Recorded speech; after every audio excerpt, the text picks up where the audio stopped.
Mr. Northern, quite a few years ago. And there is a statement in my book in which I talk about material wealth, how if people left the Catholic man's wealth away, he was just a rich person in spirit. And this was years ago when I first did my first book. So now, you have to understand, now that we're going through all of this stuff economically, people losing their jobs, and losing their homes, and losing their way of life, so material possessions and things like that.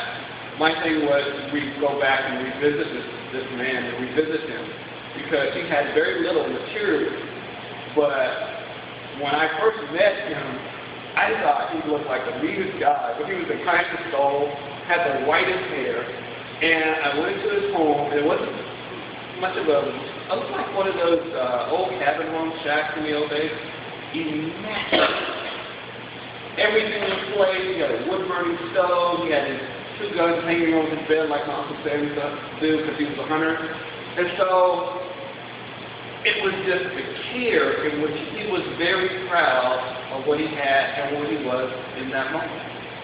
And sometimes, as human beings, we're so busy chasing the next sensation or the next thrill that we don't know how to live in the moment.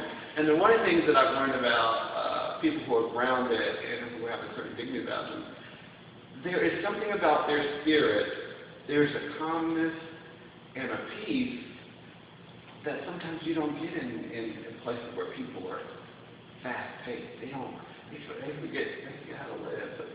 And it doesn't mean that they don't have their struggles and so forth. And a lot of times those people, you'd be surprised.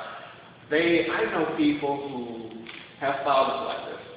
And they still live in those little homes, and they say, Dad, wow, I could build you a nice home over in such and such and such a place. And I said, no, baby, I don't want to leave my home.